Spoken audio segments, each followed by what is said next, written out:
For more than 30 years, Robert Edward Auctions has been the nation's premier auction house, specializing in sports memorabilia and trading cards. With significant experience and expertise in all major sport, non-sport, and Americana collectibles, REA has helped clients achieve record-breaking prices for their items and has done so with a reputation for integrity and transparency.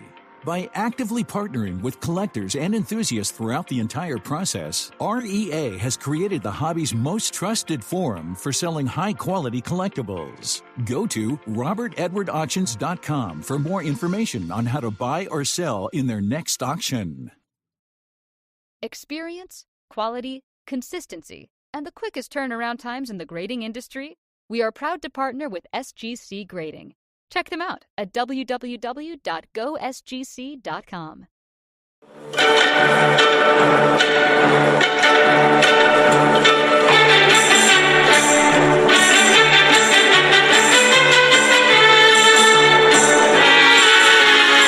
Hi, I'm Danny Black. And I'm John Newman. Welcome to Card Mensches. Well, you might notice that John Newman has changed a little bit since the National. He now looks a lot like Jeremy Lee. In fact, it is Jeremy Lee. What's going on, Jeremy? Oh, I'm so happy to be subbing in here for John. I hope he gets well soon. But it's a pleasure to be here with you tonight, Danny, on Card Mensches. I love this. We are on Card Mensches. We are live, so if you have comments, please check in. Try to keep up with those. Good evening, Ruben. And so one of the things is, first of all, John, we're thinking about you, buddy. We hope you're doing okay. John is recovering. Mookie wants to know what happened to John's hair. That is not part of the reason he's feeling under the weather, but Jeremy makes up for being a little bit taller. It's a fair question from Mookie, though. It's a fair question. I don't know. Would you trade being short? For hair? Yeah. Well, not being short, but I do have 2 inches to give. So I would give a couple inches for hair. Sure. Yeah, sure. See, because I want to be taller. And well, I think I would take that trade in a second. You don't have much hair to give though yourself there, Mr. Black. Right. Thank you. I'm losing on both ends here. I got the raw deal. Thank you for pointing that out. This is hysterical. Ruben wants to know, it says John must have had a bad batch of jerky. Yes, John doesn't like taking lunch at the National, so he packs like he's going on Mount Kilimanjaro for lunch. And so, yes. And get well soon. Yes. Well, John's fine, everybody. So we don't need to make this a tribute episode. He will be back in 2 weeks. But I've wanted to have you on for a while. I know John wanted to have you on for a while. We're big fans of your show. We're friends off the air, and you're a fellow mensch. So, you know, we get to do late night in the hobby and talk about all things hobby. And you picked a pretty good week to be Lou Gehrig to his Wally Pipp. A lot going on. There's some things going on. Yeah, I mean, we're just coming off the National. There's some big headlines since then. So where do you want to start? Well, let me start with all the obvious questions I have to ask. How was your National?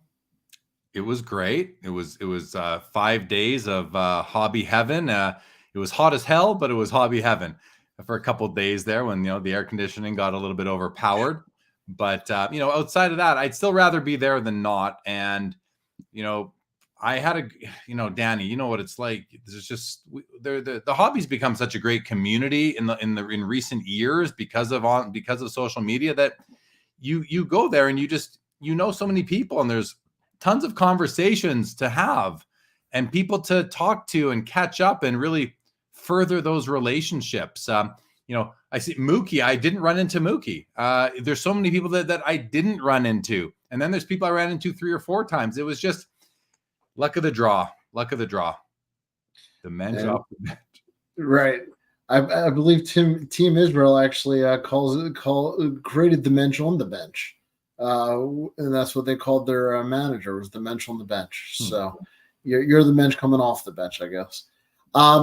I got to talk to you for a little bit, but it's always too short at the national, and so I couldn't agree with you more. I was kind of disappointed that I didn't get more personal time to like play with cards and be at the biggest card show in the world. And are you getting to a place now with your professional stuff where you're losing, the ability to really see the whole show, or do you still get that time? I mean, I wasn't tethered to any specific booth. I'm there.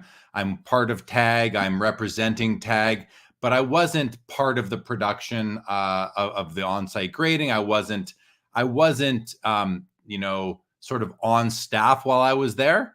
So I was able to walk around the show floor, and I walked that floor for pretty much 5 solid days. And so I did get to look at cards.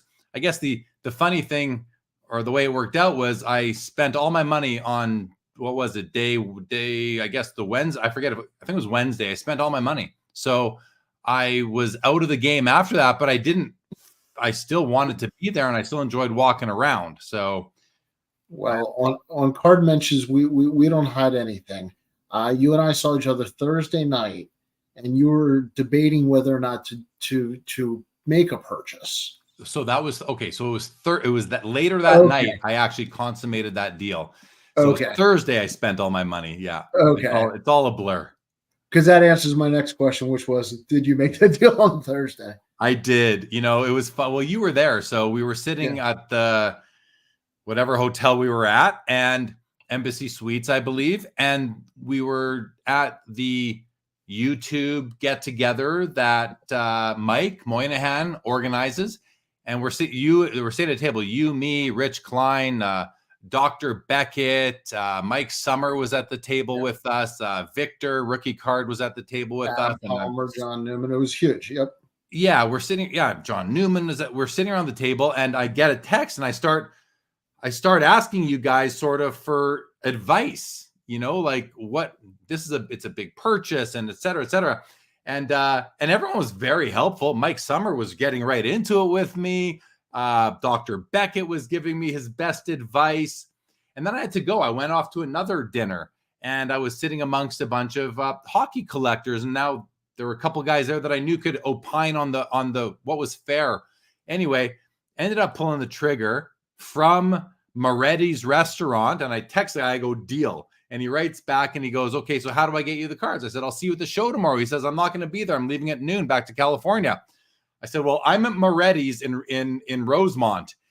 He's like, all right, I'll jump in an Uber. And the seller was at our table in Moretti's restaurant 15 minutes later. And then I went through this like 5 minutes of mental hell where I couldn't find my money in my suitcase, in my little wheelie. And I found it, thank God.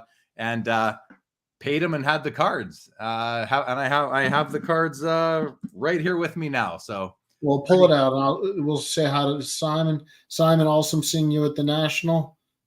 Yeah, it was good to see Simon as well. So what these two cards were, and these are I'll just put them up at the same time, but these are dual shields, game-worn NHL shields. These are both 1-of-1s. The top card is from the first year of the Cup, 05-06, and the bottom one is from the second year of the Cup, 06-07, and they are both featuring Teemu Selanne, who's my favorite professional athlete of all time, and Paul Kariya, who together they formed a dynamic duo on the Anaheim Ducks in the late 90s, early 2000s. And these are, I still can't believe I own them. And I'm very happy to. I'm glad I made the decision to buy them. I'm really happy I did. So I'm happy for you because I was there for the mental wrestling. And I mean, it's a lot more fun to watch other people suffer on these decisions when it's not yours. Right. It's a lot of fun to watch other people try to decide to buy big cards and give your opinion when it's not your money. So I had a lot of fun that night. I appreciate that. Well, I appreciated everyone helping me get to that decision. I would have got there myself, but honestly, like it's just nice to bounce it. When you're at home by yourself buying cards online, you don't have that group of that fraternity that you can lean on and say, hey, what do you think? And so I was very happy. And you know what? I mean, having Dr. Beckett give you his advice on whether or not, and his advice was very, very pragmatic. His advice was very good advice, as his, I don't think he says words that aren't worthy ever. He's, so it was a fun experience. I think I'll remember that for a very long time. Well, he proved street smarts, not just boardroom smarts, which was cool to see. I'll be honest. Yeah. Yeah. So I don't know. What else did you do fun? Without giving too many details, were dinners at nights? I was just telling I just came from my mother's house for dinner, and I was telling her, I think I had 3 filet mignons on 3 consecutive nights at 3 different steakhouses. I don't eat steak that often. But it was, the evening activities there's lots of them, and then there's the public trade nights. So, yeah, I mean, it was every night there was something to do, if not 3 things. Or 6 things. I think I had 6 things in my Friday night calendar. I could only get to 3 of them. Like it's too bad, but it's only, only so many hours in the evening. But yeah, it was the evenings were as productive as the days, and as enjoyable, and the discussions and the, solidifying friendships and relationships. It's every minute you're awake there, you're part of it. One of the things I don't think people realize is that even content creators have to do business to a certain extent. So I assume, like myself, you got to keep the engines moving. So did you get all your meetings in? Did you actually get them all done? Yeah. I had a few meetings that were pre-scheduled throughout the days. I tried to schedule them for later on in the day, so that, in the morning when, you want to look at the card tables and find cards, I, instead of being, sitting in a meeting at 11 a.m., I'd rather be pounding the pavement. But yeah, I had meetings. The one was kind of fun and funny, and it made it onto my Instagram. Was, again, I don't know the day. The days are all a jumble, Danny, but I was sitting on the Dave and Adams, the Chase, the Chase there with Troy LeCastro, and I'm sitting on the couches, and they're interviewing me. And at the very end of the interview, as we're saying goodbye, Jaromir Jagr walks by, looks over at us, and I'm like, Jagr, legend, and then those guys are like, yeah, it's pretty cool. And then I'm like, all right, guys, thank you. I'm going to go chase him down. And I jump off their couch and go chase down Jagr. And then I ended up doing a 5.5-minute interview with him, and he was super cool about it. Had a great 5-minute chat with him. So that's a bit of a highlight for me. I don't stand in line for autographs. I don't care about getting autographs from players in person. It's not my thing. It just doesn't interest me for myself. So you're not going to see me ever in an autograph line, and even interviewing Jaromir Jagr, who is an absolute legend. It was just, the highlight for me was talking to him, and having that on video was pretty cool. And I didn't ask him for an autograph. It didn't even dawn on me to ask him for an autograph. Sure. But I have his autograph already. I have cards with his autograph already. So, but we talked about autographing, and he gave his thoughts on that. It was a really cool, candid discussion. Derek Jeter was walking the building. I didn't see him at all, but I'm well aware he was there. Yeah, as everybody's heard. Is the hobby getting famous? I think so. I think not only our hobby, but collectibles in general seem to be grabbing more and more headlines. We saw that iPhone 4 gig first generation sell for $190,000 a couple of weeks ago. That was all over the news, and now we're seeing, I think I know what you're getting at. Now we're seeing all the news outlets reporting on the biggest headline of the last few days.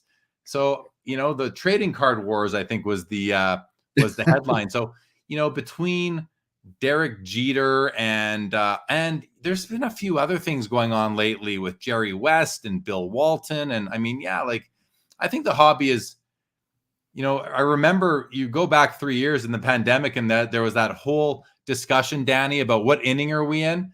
I think that discussion is being reinvigorated now because people are thinking we're really early. I'm not saying it's the inning thing, but a lot of people I'm seeing are saying right now that we're very early in the hobby, which feels weird considering what the last 3 years have been like. So, well, it also makes me wonder what I've been doing for 30 years. Right. Yeah. I mean, like easy on the innings, guys. We don't need to put a number on it, because it just makes me feel old. I don't know. So ask me something. Well, yeah. So did you get, I mean, the other thing, and that I'll put this to you is, as far as being a content creator at the show, a lot of it is, first of all, there's a lot of talking to people, a lot of selfies, which is awesome. But it's also about lining up guests. I like to use the National as a way to, fill up my pipeline of guests through the end of the year, and was able to do that. So that was pretty cool. But what about you? What were you trying to accomplish there from a Hobby News Daily perspective, Sports Vault, and Card Mensches? I wanted to get you on Card Mensches. Well, mission accomplished. I'm saying John's not even sick. I didn't tell him we were recording tonight. Ruben says, I'm sure Danny's a huge Jeter supporter, especially after Jeffrey Mayer. Danny is not a huge Jeter supporter well before Jeffrey Mayer. So just to clarify that, I was never a Jeter supporter. Go Orioles.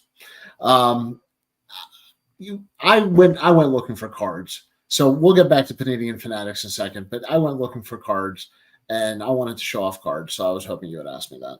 Well, let's see what you got. So I'm Baltimore centric, as you know.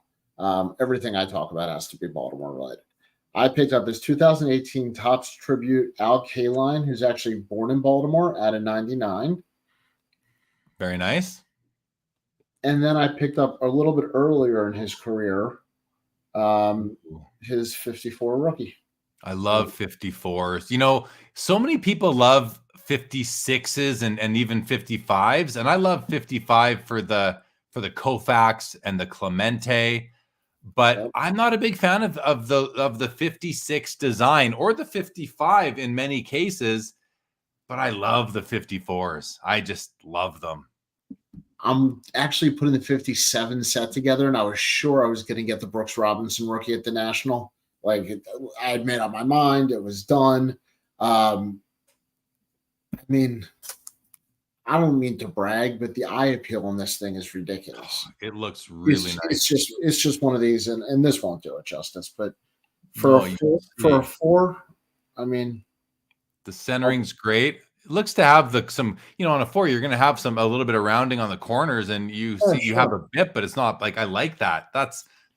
And the color looks bold. That's a great copy, Danny. Like from this perspective, yeah.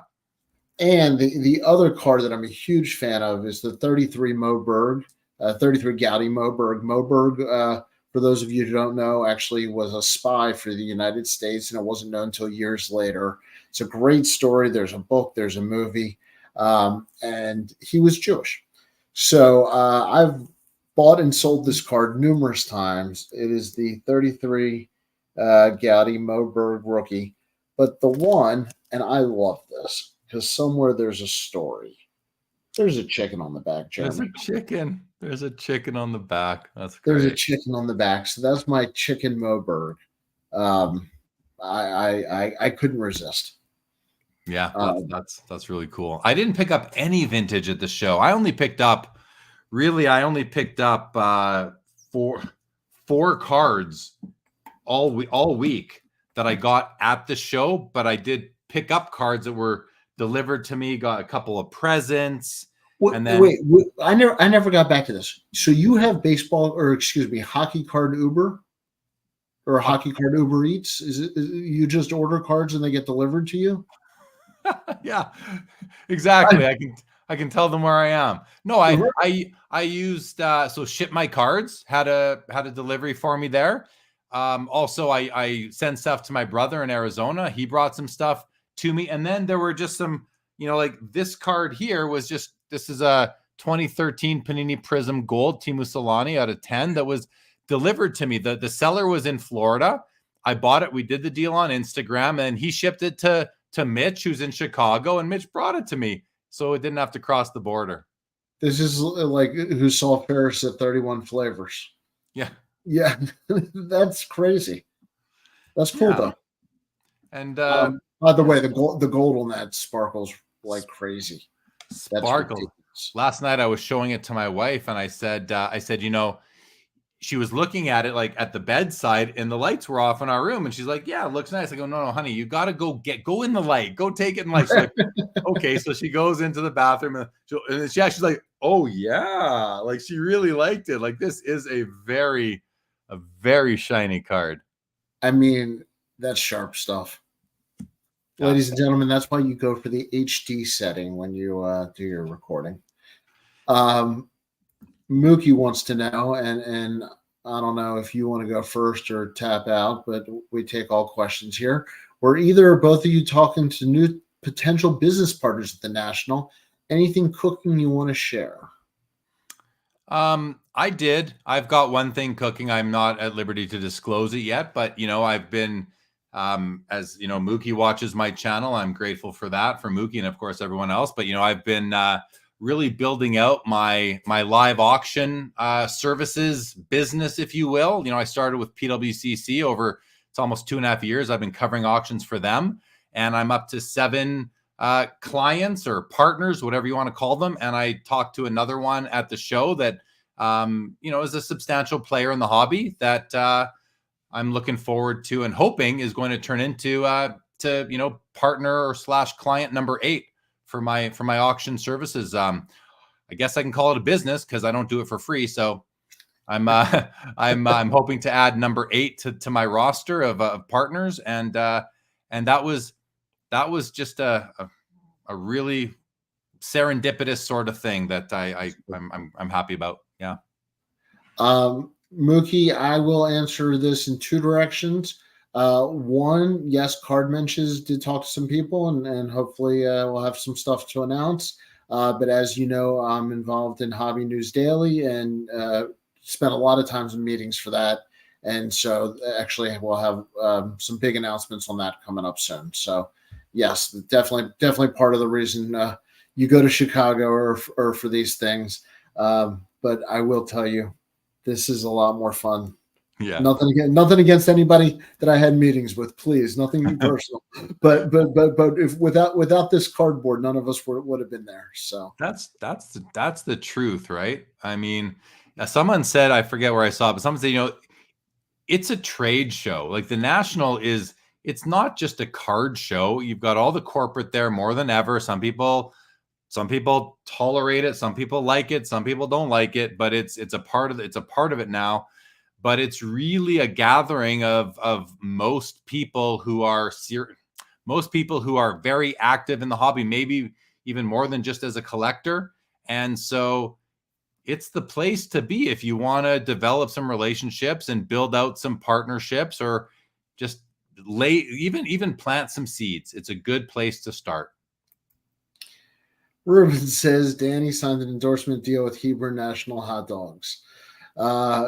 Ruben, we're after hours, but we're not quite late enough for my response to that one. But yes, I will take any endorsement if they would like to bring it on. I will be happy to endorse their hot dogs, even though I am a hamburger guy. But I don't think there's not a Hebrew National hamburger. Not that I'm aware of. I don't know how we get a kosher dog but not a burger. I don't know. These are the things we think about, Jeremy. This is important stuff, man. We're solving these are the world's problems. Exactly. And I guess we should mention, right after the hamburger, Panini did sue Fanatics. Oh, because the Panini sandwich. Right, exactly. Yeah, see, well done. I heard about that. Yeah. Okay. This is the least surprising lawsuit in the history of the hobby, and 2, the biggest news to come out of nowhere in a little while, as far as how excited the hobby's going to get to talk about it. Whether or not the merits of the case have legs, the hobby loves gossip. So I guess what was your first reaction when you heard? Waste of time and money from Panini is my thoughts. I don't think they have a case whatsoever. I mean, I just don't think that Fanatics, people toss around the word monopoly quite a bit, but Fanatics is not a monopoly. There is a monopoly implied. I believe, maybe I'm wrong. So, fact check me or definition check me, but my recollection of economics and, a business degree is that a monopoly is something where you stifle you stifle and or have no competition, or you just gobble up the competition. I mean, Panini makes trading cards. There are other companies that make trading cards, and they were also at the National. So, the judge, jury, whomever can just go to the National and see, okay, so there's competition for their trading cards arm. Okay. They have a pricing tool, right? Well, there's competition for their pricing data tool. They have an auction house. Okay. Well, there's a million auction houses in the room. So no monopoly there. I don't, people are speculating that they're going to acquire a grading company. Well, they can't acquire all. Well, maybe they can, but I don't think they're going to acquire all of them. So there's tons of competition there. I don't see any area of their business that really qualifies as a monopoly. I think the correct term to describe Fanatics is conglomerate. They are diversifying their business within a specific industry. So it's to me, it's not a monopoly. I don't see there being any I just think I don't know what they're doing. I don't know what Panini's doing. They must be getting bored over there. I really don't know what they're doing. I don't think it's going to have legs. I think the hobby's a little excited over something that's not that exciting here, in my opinion. I want to see what Paul Lesko says about it. That's what we do, Jeremy. That's what we do as a hobby. We overreact. Well, not we as a hobby or content creators with platforms. All right, now you're gonna make me think. You're probably right. I just personally, it's not that big of a news to me, because I think it's going to go away, but I could be way wrong. Well, the one point that reading the stuff that I read that I actually found interesting was the point of antitrust, that the competitive nature of a 20-year contract and license with the leagues. That essentially that length of time is so disproportionate to every previous contract. I don't know that. I mean, that's a long time to lock up and not have that open.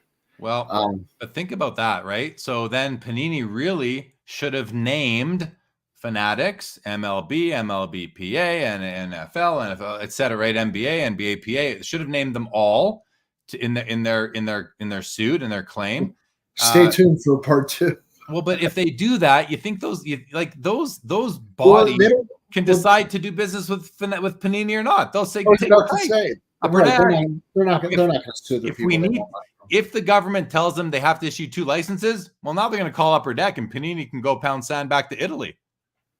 It reminds me of Flair and Donruss. It reminds me all over again, when Topps had competition, everybody thought the world was going to end. And, hopefully it doesn't take as long for the market to adjust, but the market got better. Yeah. The products got better. And it took the junk wax, and hopefully it doesn't take that. But we ended up with, I think, a far better quality card now. We did in that really in that second half of the 90s, right? Because you had the new companies come in 81, and then you've got the coasting through the 80s, and then you've got Upper Deck on the scene in 1989 with this new technology, this new cardstock, this new foil wrap, the hologram, and then you see Pro Set and Score and Skybox. These new companies come in. And then the junk wax era ends, the hobby kind of dies for 5 years, and that's when we see the best cards, in that when they were struggling to stay alive. I don't know that we'll ever get back to that kind of state of the hobby, where they're struggling to stay alive. Necessity is the mother of all invention. Is that never more true than in that what you just described? Yeah, I think so. So yeah, it's interesting. It's going to be fun for a lot of people. I'm not gonna, for me as a consumer of content, the only person I'll listen, but the only person I'm actually gonna like put stock into what they're saying is Paul Lesko. I do like Paul, and I know he's a smart guy, and he really looks at these things through the lens of an attorney. So I want to see what Paul has to say about it. I know yesterday he was, as he said on Twitter, he was out drinking with his mother, so he wasn't able to dig into it, but I'm sure he will today or tomorrow. So we'll see. If he says there's something there, then I'm going to perk up and I'll swallow my words that I just said happily. Well, I was honored to sign the jersey of Paul Lesko. So did you get it on there? So yes, Paul, we need more information. The hobby world awaits you, Paul. You are our legal guide. Yeah.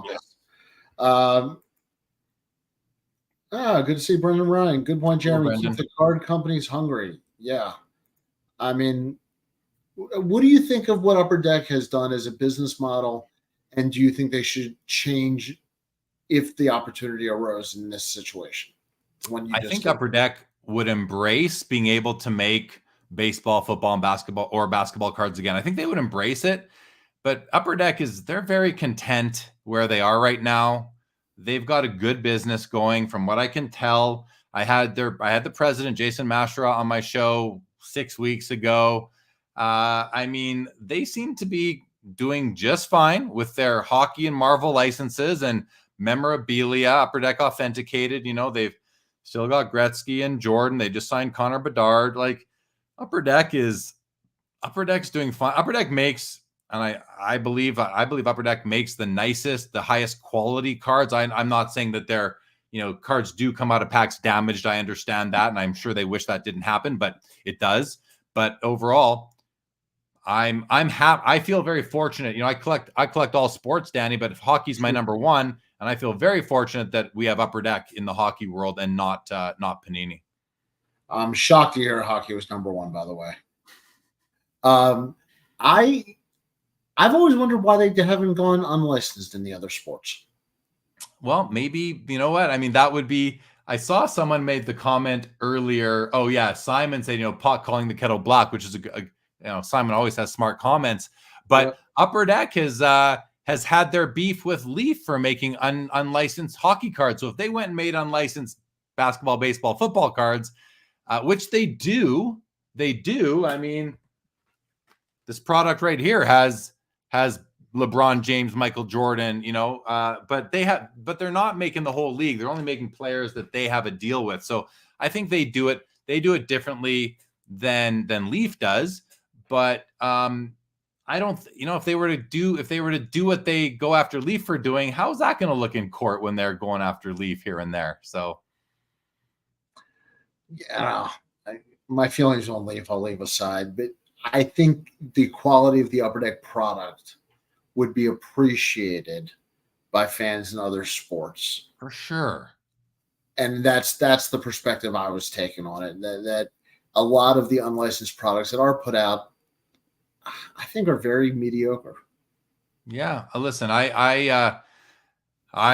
the only unlicensed manufacturer whose cards I've actually seen would be Leaf, and Brian Gray and his team there. They make a lot of hockey cards, and they do a nice job on some. And some of them, I'm like, well, this is ugly. I have no interest in it. And some are like, this is beautiful. And so hockey's pretty lucky, and their memorabilia is second to none because they acquired the collection of Dr. Brian Price, the former owner of In the Game, who Leaf acquired, and the inventory. So hockey, we're lucky in hockey. But I agree with you, Danny. I know as a baseball and a football and a basketball collector, I wish I could buy Upper Deck cards because I look at now Topps. I like some Topps products a lot, but Panini's product, I do like Flawless and I like Immaculate, but honestly, National Treasures, to me, it's a junky product. I just don't think it's a high for the price point. It's just not. It doesn't look or have that look and feel of a very expensive product. And then with all the parallels and everything else, now I like optics design better than Prism. We all have these are just my personal tastes. Sure. And I don't want to sit here and trash on these companies, but really, and I'm not on the companies, it's more on the product. And I do just think we say it all the time. We're just talking cards. Yeah. I just really like Upper Deck's product. I would love to see them go head to head with Panini in baseball and push that envelope again. Speaking of Leaf. Oh, I saw that on your social. Yeah, I got a Brian Gray super. It's the card superhero. Brian Gray says the notorious BCG. I think it's hilarious. I love it. I hope you did not spend a lot of money on that. I didn't. Okay. But I would have. I would have paid for that. Paid and paid a lot of money are two different things. There's an entertainment value. I would have paid $100 for it to support. It's pro set. It's Brian. I mean, listen, love or hate Brian Gray, and I'm more in the. I like Brian a lot. We have a good rapport, me and him. Sure. I enjoy him. To me, he is good. He is a legend. Brian Gray will go down as a legend in this hobby. Now, so will Dr. Beckett. They are two different legends. They don't. One is maybe Marvel, one is DC. I don't know how that works, but they are very right. I'm not saying they're in the same category. They're just very different people. And but Brian Gray will go down as a legend of this hobby, and I'm happy to have that card because I'm a fan of Danny. I'm a fan of the hobby. I'm a fan of the hobby. That's what I said. And this is Ruben has a question that I want to bring back to you is bring back Topps Chrome hockey. Now, how do you feel about non-Upper Deck hockey? Well, so I miss Topps Heritage hockey that came in and out in 2001 and 02. I collected those sets. I collected the retro Fractor parallel sets. I have 2 years of it, not the first year. Too late on that. But anyway, I would love for Topps to be able to make hockey cards again. I would love for Topps to be able to make hockey cards again, licensed, and to compete with Upper Deck. I'd have no problem with that as a collector. Topps makes some beautiful cards, in my opinion. Mookie says Dr. B and Brian Gray. One is Tony Gwynn and one is Pete Rose. I'll let you decide which is which. We'll leave it at that. Chris Quinn, Tony's son, by the way, does a fantastic podcast on MLB Network Radio. If you're a baseball nerd, check that out. So he got inducted the same with Cal Ripken. I do have a soft spot for Tony Gwynn because of that. It always comes back to Baltimore. I have a soft spot for Tony Gwynn and Cal Ripken. I came home, Danny, to a COM-C delivery, and I've really taken a liking to these. Where did I put them? Oh, right here. I've really taken a liking to these cards here, which I found one in my local card show. I found a Ray Allen at my local card show, so I just kind of fanned them out here. But these are Gallery of Heroes. So I picked up a Brett Favre. I picked up a Karl Malone. Oh, those are cool. Yogi Berra. That's Willie Mays. Babe Ruth. It almost looks like what they call it, the cathedral back. Yeah. Stained glass and a Sandy Koufax. Well, I also had a Cal Ripken Jr. in the order, but by accident I bought the jumbo. So it's actually sitting up on my windowsill, and it's beautiful there with light shining through. The colors are gorgeous. It's funny. It's the only thing. You want me to show this thing? I'll turn my camera around. Absolutely. Okay. 1 second. I'm just gonna put my hand over it for a second. Okay. So see that?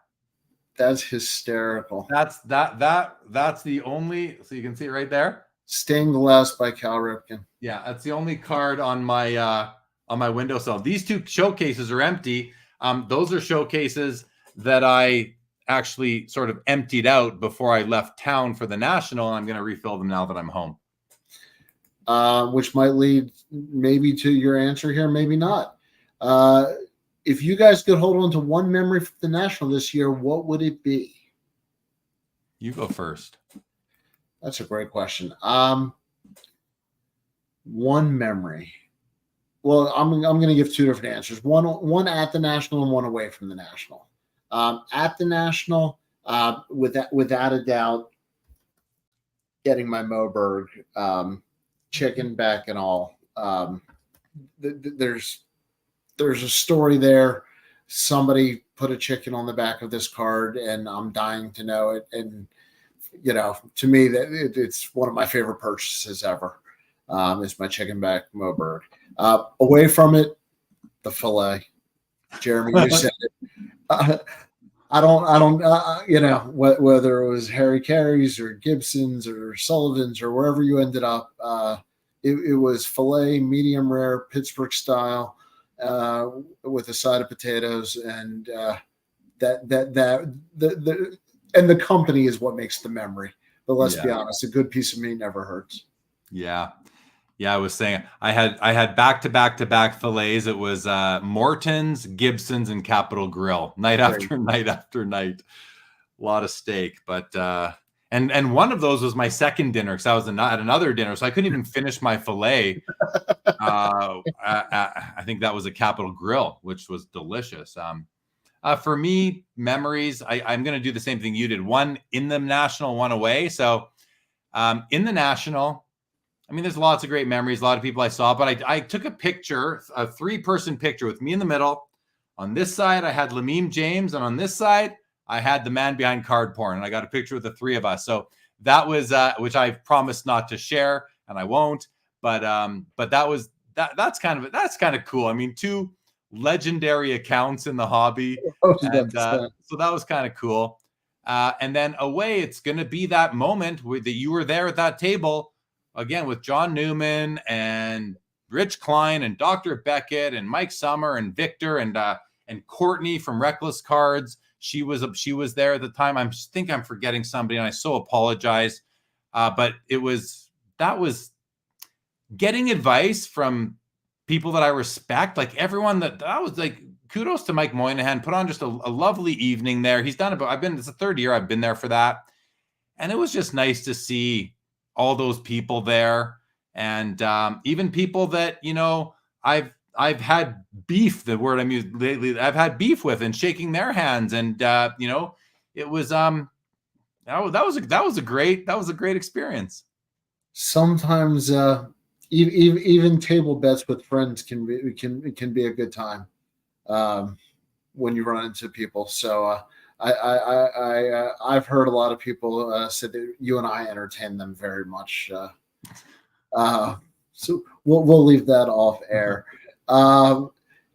Jeremy, the interview with Yager was hilarious. I cracked up when he said he didn't like signing autographs.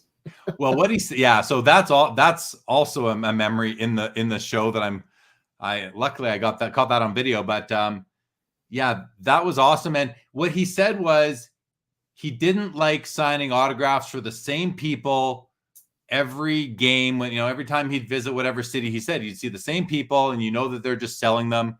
He didn't like doing that. I don't think he loves it anyway, but that's what he was talking about. I put that reel out, Danny, and it was a 5.5-minute interview, but the reels cut it off after 90 seconds. And I didn't realize that till the next day, and then I reposted the whole thing to my main page. So the whole interview is out there now with Jaromir, and yeah, I'm really happy. That was just an awesome experience to talk to him and get. Really, the result was he was so candid, and I think people appreciated it.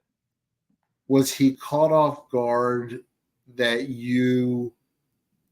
you approach him with like a lot of hockey knowledge right away to make a good impression, or what was the in? Because I know it's not. I'm a diehard Penguins fan. I don't remember what I said to him when I first, because I darted off the David Adams the casting couch interview place, and I ran up to Yager. He wasn't too far ahead, and I said, hey, I'm kind of not remembering, but I basically think what I said was, hey, big fan. Hey, would you take a minute and let me ask you a few quick questions on camera? And he's like, he wasn't totally excited about it, but he's like, okay. So, and you see this in the interview, but at the beginning, I say, and I had nothing prepared. I had no time to think about what I would ask him. So I go, I just want to say that I've been a fan of you since you started out. And he goes, oh yeah, how old are you? I go, 51. He goes, oh, me too. And that was when he loosened up, from when he realized that him and I, like, we have the same birth year, I get, right? When he realized that, he loosened up and was more than happy to stay and talk to me. And even after the interview ended, there's a cut in that interview, if anyone noticed, where I totally messed up and I said something that wasn't factual. Like, he played for 9 teams. So at one point I say, so Yarmer, you played your whole career with the Pittsburgh Penguins. And as soon as I said that, I'm like, oh my God. And I'm recording like, no, you didn't. You played for like 8 teams. Yeah. So during when we're recording, I messed up. So he goes, that's okay. Everyone makes mistakes. Okay. Well, then we resume. At the end, after I stopped recording, we chatted for another couple minutes, and he goes, yeah, you effed up. He says to me, you effed up. Just like, but he said the F word. He goes, yeah, you effed up. And I'm like, I know, man. I go, I know. I go, you played for my team. Your last team was my Calgary Flame. I saw you play here. I know you've played for, like, there's the Traveling Yoggers, which is a mockery of the Traveling Wilburys. Remember them? Oh, sure. There's a group of Yager fans who when he was in NHL, would travel from arena to arena, and there'd be like 8 or 9 of them, and they'd all wear one of his different uniforms. They'd have the big flow wigs coming because he had big hair, and they called themselves the Traveling Yoggers. So I'm well aware. Anyway, it was just pretty cool that he at first he's like, it's okay, everyone makes mistakes, and after he goes, yeah, you effed up. That's funny. You know, I'm more of a Caps fan. Ooh, is that's a in person? Yeah. So, but it was authenticated. Yeah, that looks like a great auto. Nice. This was my last national pickup. I picked up. This is the Ovechkin I picked up there. Just a little bit nicer than mine. Yeah, a little bit cooler than mine. Gave up a couple of autographs. Gave up a Gretzky autograph, a Gordie Howe autograph, and a little bit of money for this. So that was cool. And then the last card I got there was this one here, Danny. And I love this card. This is a Wayne Gretzky, Gordie Howe dual game used patch card. And look at that Gordie Howe patch. Vintage nice. Detroit. And that's not one of the ones from the store, the team store? No, this is pack pulled, SP game used. No, I know. I'm kidding. Oh, the jersey. Yeah. I don't think so. I think this is no. I think this is. It says game used on the back, so I'll go with awesome. That. But who knows, really, right? Yeah, that's a whole nother conversation. Jeremy must have said he's a big Bon Jovi fan because that was the first music he bought in the States. Yager, hilarious. I didn't know that. I did not know that either. John Keating, let's go Baltimore Skipjacks. Yes, I got to meet John Keating a couple times. Hello, John. It was a pleasure to meet you. It was. I mean, that was the best part, meeting all these people that you only know names and faces. Let's be honest. We all meet people and physically we're surprised by some of them. We are. John Keating is far more muscular than I ever expected. I think John Keating could have bench pressed me if he wants to. I thought he was a wimp. I'm just kidding. He's a handsome man. I'll put it to you that. He's right. One heck of a handsome man, John Keating. All I know is now when he doesn't return my text, he's probably at LA Fitness. Right. So, and boo to the, we'll say capitals there. John Keating says John Keating is a fraud. I think if you go third person, that's a little meta. Mike Petty, Stephanie Garcia might have been at the YouTube event. Jeremy was talking. We were lucky enough to actually be at a table sitting around for this one specific conversation. So we weren't. Yeah, I don't know that I saw Mama Breaks at that there that night. The only woman I remember seeing was Courtney that I recognized. There were some other women, and maybe they were with their husbands. I don't remember seeing many other women in that gathering. That 70s card show would like to know Bare Naked Ladies or Rush. Yeah, that's I mean, I've probably spent way more time listening to the Bare Naked Ladies because that was the 90s, you know. But I think Rush for sure would be my preference if I have to listen now. I'm kind of over the Bare Naked Ladies, their music. Why, you have $1 million now? Yeah. If I had it, I'd buy myself an emu, a night or what is it? Oh, A nice Reliant it's been automobile. too long. My sister is younger than me, and I was old enough to chaperone her. So I was the chaperone for the Bare Naked Ladies concerts. Oh, nice. Now it's getting serious. Okay. Gordon is a great album, but there's only one Rush. Yes. I like Rush. A lot of people just didn't like Geddy Lee's voice. I'm good. I like Rush. East Coast Nationals coming to White Plains. Have you ever attended the East Coast National? I have not. Me neither. Although I'd like to hear more about it because I've been thinking about going. The timing's just tough, coming right off the National. I think it's in a week or two. It's a quick turnaround. Yeah. So is Anaheim, the Burbank show coming up at the end of the 30th to the 3rd. Yeah. That's really close, and I'm still not sure if I'll be going to that. Are you going? Do you know people going? I'll be honest with you. So the National last week, and this is a full disclosure show, as I say, we settled on a house the day I left for Chicago. So I got into a car and came home to a house that I've had never been in. And tomorrow the movers come with the clothes and the furniture. And so I've been with my lovely in-laws, and I have not seen anything else in the entire world that's going on. So I have not talked to anybody since the National that I've heard that's going. Yeah. I'd like to go. I'm not sure if I'm not sure. I'm 50-50 right now. I'd like to go just to see it. I think it's going to be an awesome show. So I'd love to be there. And of course, spend another weekend immersed in hobby and cards and all the people, the big names that are there, as Mike Petty would say.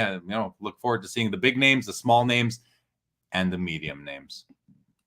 Well, the hobby is the names. The hobby is the name. Oh, John's got to update his catchphrase. He's got to revise his tagline to the hobby is the names. Ruben says, John, at least he didn't say Nickelback. That's going to Keating. Yeah. So Nickelback's from my province, not too far away. What kind of music do you listen to? I'm not putting the Canadian label on you. You know, my favorite bands of like all time are like, it's a mix, right? I love REM. REM is one of my all-time favorite bands. The Offspring. I love The Offspring. Steely Dan is like, I love Steely Dan music. Like, I'm all over the place with music. I love The Weeknd. The Weeknd's got an excellent voice and good catchy music. I like, it's funny. My boy is 4 years old, and all he wants to listen to all the time is Iron Man by Black Sabbath. He's like, Daddy, can you play Black Sabbath? He's 4. Can you play Black Sabbath? My 4-year-old wants to listen to freaking Ozzy Osbourne. Like, it's hilarious. So he's off to a better start than I was, I'd say. He's being exposed to more. The great Yogi Berra quote: "Nobody goes to the Anaheim show nowadays. It's too crowded." This is the first Anaheim show in quite some time, I think, actually. So, well, that the old Yogiism. Nobody goes there anymore. It's too crowded. And here it is, August 18th to 20th, 500 tables for the East Coast National. I mean, that's a huge show. Yeah, that's awesome.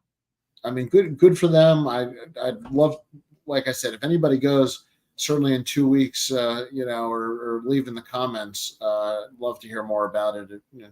Kind of what it looks like there. Jeremy, as we wrap up here, you've been a fantastic pinch mensch. Has this been painless?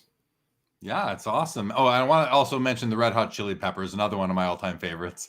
I'm going to keep on remembering groups and mentioning them. I'll give you Under the Bridge. Everything else is a little bit. It's a great song.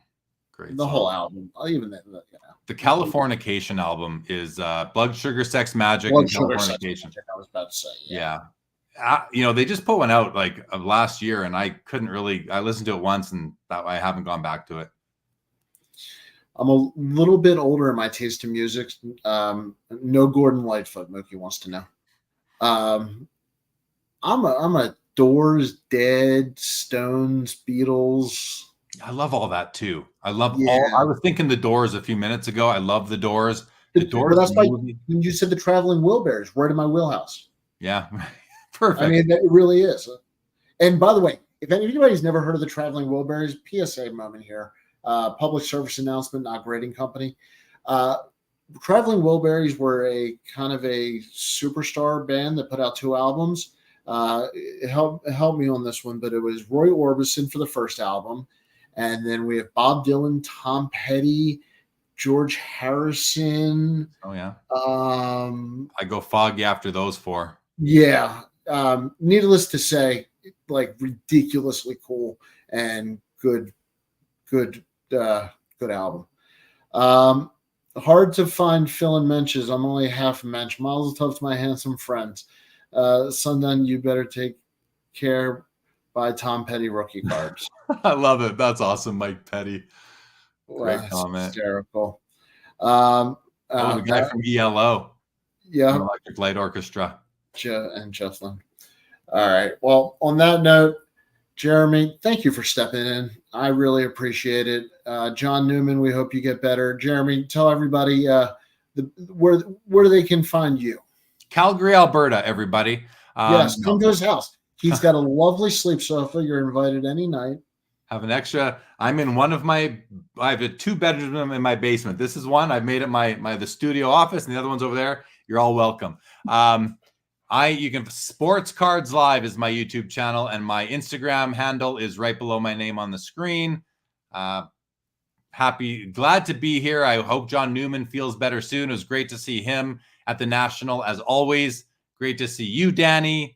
The whole Hobby News Daily crew, those that were there, and thanks for having me. This is I'll pinch mensch for John or yourself anytime you guys need.